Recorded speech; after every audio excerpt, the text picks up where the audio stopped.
Everyone, এটা আমার ঈদের সেকেন্ড টিউটোরিয়াল। আমি রাতের জন্য অ্যাপ্রোপ্রিয়েট একটা টিউটোরিয়াল দেখাতে যাচ্ছি, যেটাতে আমি এই চোখের মেকআপ থেকে স্টার্ট করে চুল পর্যন্ত দেখাবো। সো যাতে আপনারা অ্যাট দ্য সেম টাইম চুল এবং মেকআপ দুটো জিনিস একসাথে পান। আগে আমি একটা অলরেডি টিউটোরিয়াল করেছি, যেটা লিঙ্ক এখানে দেওয়া থাকবে, যেটা মোর ডে টাইম অ্যাপ্রোপ্রিয়েট, মোর ফেমিনিন, মোর পিঙ্কিশ একটা লুক ছিল। এটা একটু মোর ফিয়ার্স, একটু ডার্ক লুক, এবং তার সাথে আমার কাছে মনে হয় যে একটা কার্লি হেয়ার অনেক যায়, যেহেতু গরমকাল। আপনারা চাইলে এরকম সাইড পার্ট করে এটাকে একটু সাইড সুইফট কার্ল করতে পারেন, একটু টুইস্ট আনার জন্য। সো আই হোপ আপনাদের এটা পছন্দ হবে, and if you like the video please give me a thumbs up and don't forget to subscribe to my channel. Thank you very much. You know the drill. প্রথমে একটা I primer, তারপর একটা বোন কালারের আই শ্যাডো, তারপর আমি আমার ক্রিজে ম্যাকের texture নামের রেডিশ ব্রাউন কালারের আই শ্যাডোটাকে অ্যাপ্লাই করে নিচ্ছি একটা ফ্লাফি ব্লেন্ডিং ব্রাশ দিয়ে। It's difficult for me to say like blending brush.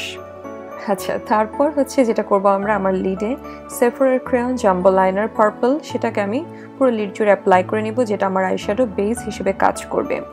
খেয়াল রাখতে হবে এটা যেন ক্রিজ পর্যন্ত না ছড়ায়। তারপর একটা ট্যাপার ব্লেন্ডিং ব্রাশ দিয়ে এটাকে ধীরে ধীরে ব্লেন্ড করে নিব। একইভাবে খেয়াল রাখতে হবে এটা যেন ক্রিজ পর্যন্ত না যায়। নেক্সট আমরা যেটা করব, আমরা সেম পেন্সিলটাকে লোয়ার ল্যাশ লাইনে অ্যাপ্লাই করে নেব, যাতে অ্যাট দ্য সেম টাইম এটা আমাদের লোয়ার ল্যাশ লাইনও আইশ্যাডোর বেস হিসেবে কাজ করে। তারপর আমি মেইন লিডে যে আইশ্যাডো অ্যাপ্লাই করতে যাচ্ছি, এটা হচ্ছে মেকআপ কিকের নতুন ফয়েল্ড যে আইশ্যাডো আছে সেখান থেকে শো টাইম নামের আইশ্যাডো। আইশ্যাডোটাকে চাইলে আপনারা একটু ড্যাম্প অবস্থায় অ্যাপ্লাই করতে পারেন ব্রাশটাকে ভিজিয়ে নিয়ে, অথবা সিম্পলি আইশ্যাডোর প্যান থেকে অ্যাপ্লাই করে নিতে পারেন একটা ফ্ল্যাট সিনথেটিক ব্রাশ দিয়ে। তারপর আমি মর্ফ ব্রাশেসের 24 নাম্বার আইশ্যাডোটাকে একদম যে আউটার বর্ডারটা আছে আইশ্যাডোর লিডের সেখান থেকে অ্যাপ্লাই শুরু করব। আউটার কর্নার থেকে অ্যাপ্লাই শুরু করে ধীরে ধীরে ইনার কর্নার পর্যন্ত আসবো, যাতে অ্যাপ্লিকেশনের পর ম্যাক্সিমাম ইন্টেন্সিটিটা থাকবে আউটার কর্নারে, ইনার কর্নারটা ধীরে ধীরে জাস্ট ফেড হবে। এবং খেয়াল রাখতে হবে যেন ক্রিজের অনেক উপরে না যায়, আইব্রো নিচটা ক্লিন থাকে। আপনাদের কাছে যদি এই কালারের আইশ্যাডো বেসটা না থাকে, আপনারা চাইলে সিম্পলি কোনো ব্ল্যাক কাজলকে অ্যাপ্লাই করে সেটাকে ব্লেন্ড করে নিয়েও আইশ্যাডো বেস হিসেবে ইউজ করতে পারেন। তারপর আমি আমার আগে যে ব্লেন্ডিং ব্রাশ ছিল সেটাকে কোনো আইশ্যাডো ব্যবহার না করে সিম্পলি ক্লিন ব্রাশটা দিয়ে আমার ক্রিজটাকে ব্লেন্ড করে নিব to fade out the colours. তারপর আমি একটা পেন্সিল ব্রাশ দিয়ে লোয়ার ল্যাশ লাইনে আগে যে ফয়েল্ড আইশ্যাডোটা ছিল সেটাকে অ্যাপ্লাই করে নিলাম। এবার একটা কালো কাজল নিয়ে, যেটা ইজিলি স্মাচ করা যায় এরকম একটা কাজল নিয়ে আমি আমার আপার ল্যাশ লাইনে অ্যাপ্লাই করব। যেটা করবো, আমরা ল্যাশ লাইনটাকে খুব ঠিক করে অ্যাপ্লাই করবো না, চিকন করে অ্যাপ্লাই করবো, যাতে এটাকে আমরা পরবর্তীতে যেটা করতে পারি সেটা হচ্ছে ধীরে ধীরে এটাকে আমরা একটা স্টিফ ব্রাশ দিয়ে স্মাচ করতে পারি। যেটা হবে এতে আমাদের ল্যাশ লাইনটা খুব ডিপ দেখা যাবে, কালো দেখা যাবে। আর যখন আমরা স্মাচ করব, আমরা যেটা করব, ইনার কর্নার থেকে আউটার কর্নারের দিকে ধীরে ধীরে মোটা হবে। আউটার কর্নারটা সিম্পলি উইংড হবে, একটু থিক হবে, ইনার কর্নারটা মোর থিন থাকবে। সো যখন আমরা ব্লেন্ড করব, আউটার কর্নারটা ব্লেন্ড করার সময় আমরা উপরের ডিরেকশনে ব্লেন্ড করব। এই প্রসেসটা আমরা রিপিট করব। এগেইন আমি আমার কাজলটা অ্যাপ্লাই করে নিচ্ছি। এবারে সেটাকে ব্লেন্ড করার জন্য আপনারা যে কোনো একটা ব্ল্যাক ম্যাট আইশ্যাডো ব্যবহার করতে পারেন। এই প্রসেসটা আমরা কয়েকবার অল্টারনেটলি রিপিট করব, যাতে একবারে কালো না হয়ে ধীরে ধীরে ধীরে নিচে চোখের ল্যাশ লাইনের কাছে সবচেয়ে কালো থাকে এবং উপরের দিকটা আস্তে আস্তে গ্র্যাজুয়ালি হালকা হয়ে যায়। এর জন্য আমি একটা স্টিফ ব্রাশ ব্যবহার করেছি, যাতে অনেক ছড়িয়ে না যায় ব্লেন্ডিং এর সময়।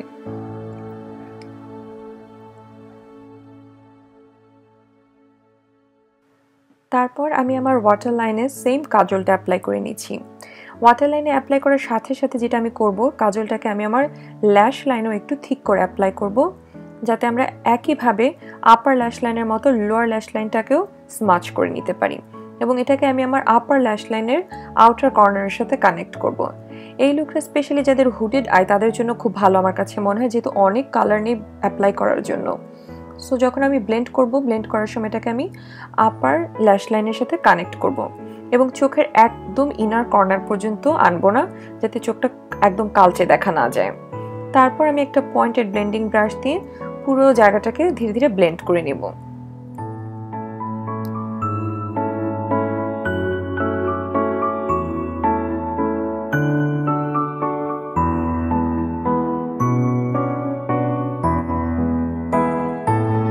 নেক্সট আমি আমার ইনার কর্নারে একটা হাইলাইটিং শেড অ্যাপ্লাই করতে যাচ্ছি। এটা হচ্ছে মেকআপ গিফের সীমা সীমা নামের আইশ্যাডো।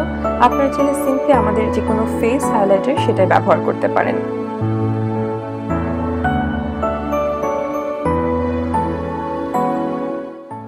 এবার আমি আমার মাস্কারা দিয়ে একটা ফলস আইল্যাশ অ্যাপ্লাই করে নিয়েছি। এখানে আমি রেড চেরি ল্যাশেসের নাম্বার 44টা ব্যবহার করেছি।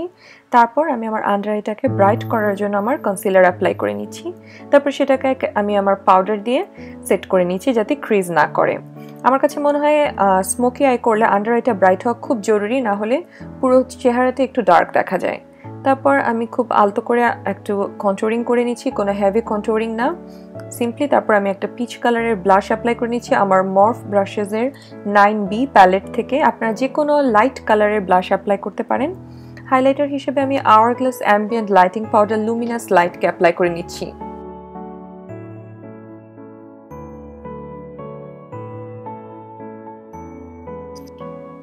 তারপর আমি ম্যাকের রুবিও এবং ম্যাক ডিভা দুটো কালারকে একসাথে মিক্স করে অ্যাপ্লাই করে নিচ্ছি। আমার কাছে মনে হচ্ছে যে এখানে কালারটা ঠিকমতো ফুটে ওঠেনি, but in reality it looks really pretty, so you must give this combo a try. So হয়ে গেল আমাদের লুকটা, কিন্তু এখন কিন্তু চলে যাবেন না, কারণ এরপর আমি দেখাবো কিভাবে আমরা চুল কার্ল করে খুব সুন্দর একটা স্টাইলিশ লুক নিয়ে আসতে পারি। So stay tuned. আমি এখানে উল্লেখ করতে চাই, আমি চুলে কিছু এক্সটেনশন অ্যাড করেছি বিকজ যাতে ভলিউম হয় কিছু চুলে, সেজন্য চুলটাকে ভেবে করে আছড়ে নিতে হবে। একটু বড় কার্লসগুলো করলে সুন্দর দেখা যাবে। সো আমরা প্রথমে যেটা করব, চুলটাকে সেকশন করব। ফার্স্ট হচ্ছে একদম নিচের সেকশন, যেটা নিচের সেকশনের জন্য আমরা চুলটাকে, আমি খুব সূক্ষ্ম কার্লটা করব না, আমি বড় বড় কার্লটা করব। সো কিছু চুলকে নিচের রোটাকে আলাদা করে নিব, আর কিছু এরকম করে উপরের রোকে আলাদা করে নিয়ে সেটাকে আমরা উপরে আটকে রাখবো।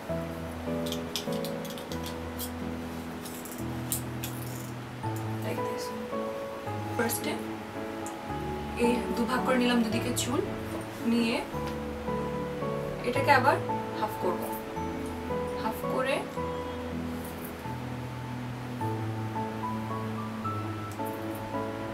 এটাকে আগে আমরা কার্ল করব। আমি এখানে নিউমের একটা কার্লিং ওয়ান্ড ব্যবহার করেছি। কার্ল করার সময় আমাদেরকে যেটা খেয়াল রাখতে হবে যে আমরা সবসময় ফেস থেকে বাইরের দিকে কার্ল করব, not towards the face. So কার্লটা হবে এভাবে। এই ওয়ান্ডটা খুব গরম, এটার সাথে একটা অ্যাকচুয়ালি গ্লোভস আসে, সো আপনারা চাইলে সেই গ্লোভসটা ব্যবহার করতে পারেন। আমি এখানে ব্যবহার করছি না, কিন্তু ব্যবহার করাটা হচ্ছে actually for the safety. So এটার চারদিকে আমি এটাকে এভাবে করে র্যাপ করে নিব। র্যাপ করে নিয়ে আমি যেটা করব, 5 থেকে 7 সেকেন্ড ওয়েট করব, কারণ আমি খুব টাইট কার্লস চাচ্ছি না, লুজ কার্লস চাচ্ছি। সো এটাকে আমি র্যাপ করে 5 সেকেন্ড থেকে 7 সেকেন্ড ওয়েট করব। অবশ্যই কেয়ারফুল হতে হবে যেন হাত পুড়ে না যায় বা বডির কোনো পার্টস পুড়ে না যায়। আর এই কার্লারগুলো আয়রনগুলোকে এক্সটেনশন প্লাগে না দেওয়া বেটার, কারণ এটা বার্ন করতে পারে। তারপরে যেটা আমি করব,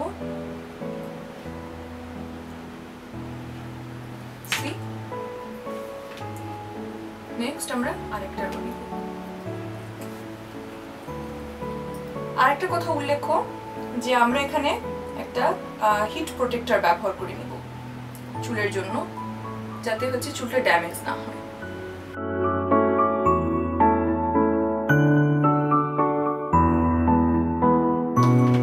হয়ে গেল আমাদের এই সাইডটা। এরকম করে আমি এখানে যে হিট প্রোটেক্টরটা ব্যবহার করেছি এটা হচ্ছে লরিয়াল প্যারিস এলনাট স্যাটিন একটা হিট প্রোটেক্টর। সেটা দিয়ে আমি চুল থেকে মিনিমাম একটু দূরত্ব রেখে এটাকে স্প্রে করে নিয়ে হাত বুলিয়ে নিতে হবে, যেটা হবে এটা বাইরের দিকে।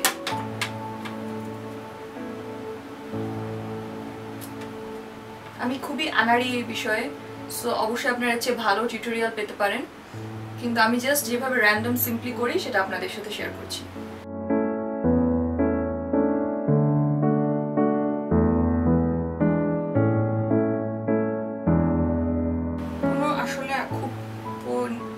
অর্গানাইজড ওয়েতে কিছু না, জাস্ট যেভাবে সুবিধা আমি সেভাবেই নিচ্ছি।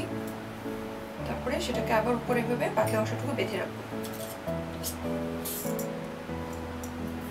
হিট প্রোটেক্টর স্প্রে করে নিব।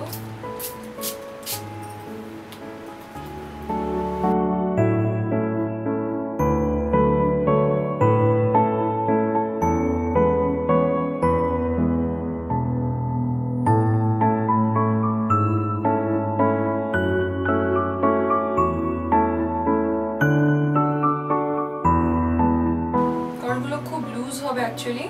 আর আরেকটা জিনিস যেটা যে আপনাদের কার্লারের ব্যারেল যত মোটা হবে কার্লগুলো তত ঠিক হবে। যদি আপনারা খুব চিকন ব্যারেল ইউজ করেন তাহলে কার্লসগুলো খুব চিকন হবে, যেহেতু that is kind of out of trend now. এখন অ্যাকচুয়ালি বিগ ওয়েভি কার্লগুলো মোর ইন। ছেড়ে দিলাম। এভাবে করে আমরা পুরো মাথাটা করে নিব।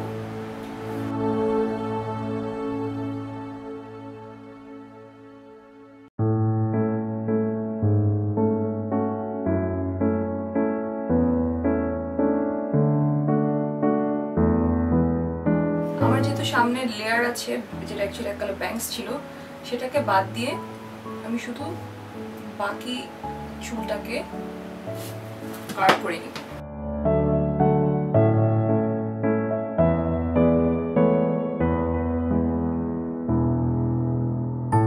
আমি কোনো সেটিং স্প্রে ব্যবহার করছি না। আমি পার্সোনালি অ্যাকচুয়ালি হেয়ার স্প্রে তেমন প্রেফার করি না, যদি আমার অনেক লম্বা সময় রাখার ইচ্ছা না থাকে যে আমি নেক্সট ডেও ব্যবহার করতে চাচ্ছি। যদি শুধু সেম ডের জন্য হয় আমি পার্সোনালি সেটিং স্প্রে প্রেফার করি না।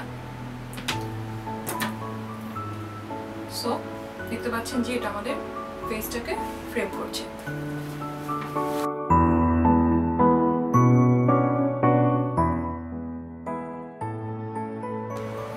সো আমাদের পুরো চুলটা কার্ল করা হয়ে গেল। আমি যেটা প্রেফার করি, আমি সাথে সাথে এটার মধ্যে হাত দিই না। যেটা করি আমি যে কিছুক্ষণ রেখে দিই, কারণ হিটটা যাতে ভিতরে অ্যাবজর্ব হয় এবং এতে যেটা হয় যে কার্লসগুলো আরো লং লাস্টিং হয়। আপনারা যেটা করতে পারেন, ধরে এটাকে সবগুলোকে একসাথে একটা ক্রাঞ্চ করতে পারেন যাতে গরমটা রিটেইন করে। তারপর যতক্ষণ পর্যন্ত আপনি পার্টিতে পৌঁছাচ্ছেন না বা না, ততক্ষণ পর্যন্ত না খুলে দেওয়াই ভালো, যাতে এটা বেশিক্ষণ থাকে। আর এই বড় কার্লটা আমার কাছে অনেক পছন্দের। তখন আমরা যেটা করব সেটা হচ্ছে জাস্ট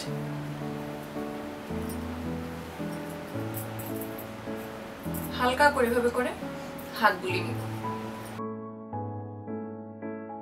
হয়ে গেল আমাদের পুরো চুলের কার্লটা। এই কার্লটাকে আপনারা চাইলে আরেকটা টুইস্ট আনতে পারেন, সেটা হচ্ছে জাস্ট সামনের কার্লটাকে ধরে আমরা পিন করে দিব। আর যেটা করব, এপাশে চুলটাকে একটু টুইস্ট করব। টুইস্ট করে এটাকে আমরা একটু ফুলিয়ে নিব। শুধু একটু সাইডে পিন আপ করে নিলেন, যদি অনেক গরমের জন্য এটা অ্যাপ্রোপ্রিয়েট। আর পুরো কার্লটাকে এক সাইডে নিয়ে নিব।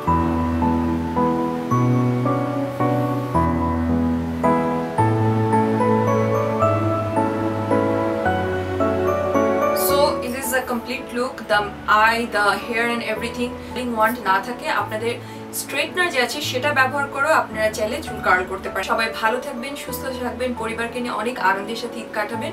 সবাইকে আগাম ঈদ মোবারক। ধন্যবাদ।